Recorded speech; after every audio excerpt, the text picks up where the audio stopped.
Hi friends, आप देख रहे हैं फिल्मी खिचड़ी। मैं हूं रूना आशीष और हम बात करने वाले हैं पवनदीप और अरुणिता और उनके गाने मौला की। गाना मुझे अच्छा लगा है, बस इस बात की थोड़ी सी रंज गम परेशानी है कि इतना छोटा क्यों रखा है यार, 3-4 और उसमें स्टैंजा होने चाहिए। पर ठीक है, कवि की कल्पना है, म्यूजिक डायरेक्टर की अपनी रचना है, उसको जितना सही लगा उसने उतना ही कहा, उसको उतनी ही कहने की इच्छा थी, तो ठीक है, एक्सेप्ट इट और don't accept it. So I accept it full heartedly, but I will still wait for the मौला 2 मौला 3। अब वो दिल है, पेट है, भरता नहीं है, दिल है कि मानता नहीं है, ऐसी हालत है। तो फ्रेंड्स, ऐसे में मैं ये स्टोरी बना ही रही थी और इस बीच आप लोगों को भी कुछ एक मैसेजेस आए हैं कि ऐसा क्यों हुआ कि पवन ने अपनी पुरानी किसी रचना को लेकर अरुणिता से गाना गवाया, ये तो ठीक नहीं है। तो फ्रेंड्स, मैं आपको यहाँ पर जस्ट क्लियर करना चाहती हूँ, मैं एक्सपेक्ट नहीं करती हूँ कि आप फिल्म इंडस्ट्री की या म्यूज़िक इंडस्ट्री की छोटी छोटी बहुत ही नॉर्मल सी जो बातें होती हैं ना कि एक सिंगर को गाना आना चाहिए और एक सिंगर को सारेगामापधनिसा क्या है ये मालूम होना चाहिए, ये उतनी ही बेसिक बात है जो फिल्म इंडस्ट्री में चलती है। चूँकि कुछ सालों से कवर कर रही हूँ इसलिए आपसे शेयर करने की हिम्मत कर रही हूँ। बहुत नॉर्मल है ये, मतलब पवन अरुणिता का ये जो कॉम्बिनेशन वाला गाना है मौला, और पवन ने अगर ये वाला गाना कुछ सालों पहले गाया हुआ है और अरुणिता उसे अब गा रही है, may be with a little twist, तो इसमें तो एक ही बात कहूँगी, गुलाम अली साहब ने एक गज़ल गाई थी, हंगामा क्यों है बरपा, थोड़ी सी जो पीली है, चोरी तो नहीं की, डाका तो नहीं डाला। तो मतलब भाई गुलाम अली साहब, मैं तो वैसे भी आपको बहुत पसंद करती हूँ, नमन करती हूँ, और आपने एकदम एप्ट बात लिखी है इतने सालों पहले की कि भाई हंगामा क्यों है बरपा, चोरी तो नहीं की, डाका तो नहीं डाला।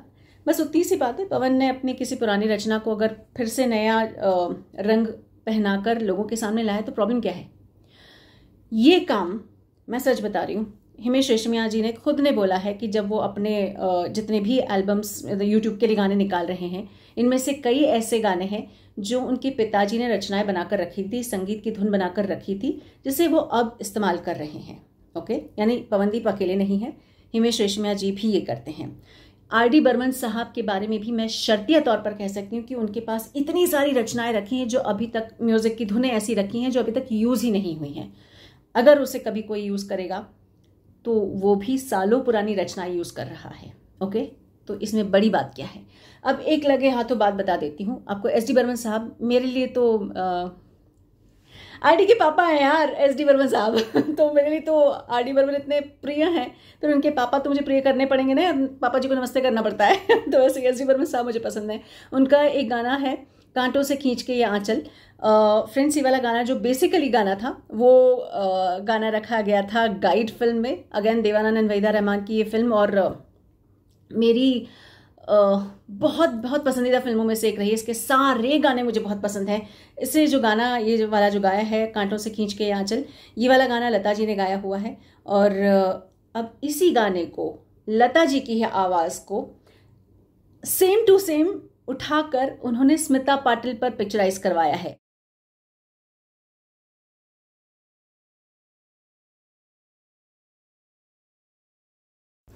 ये फिल्म थी 1983 में रिलीज की गई कयामत फिल्म।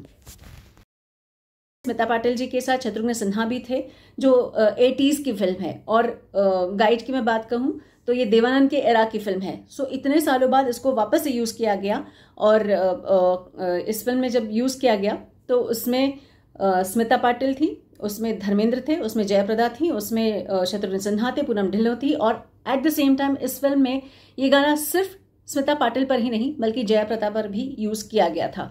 तो जितने भी लोगों को यहाँ पर आपत्ति है कि पवनदीप ने अपने पुरानी किसी रचना को उठा के, पुरानी धुन को उठाकर अरुणिता से गंवा लिया है, तो मेरे हिसाब से फिर आपको थोड़ा सा फिल्म इंडस्ट्री के बारे में जानना पड़ेगा, क्योंकि फिल्म इंडस्ट्री और म्यूज़िक इंडस्ट्री में ये बात बहुत कॉमन है।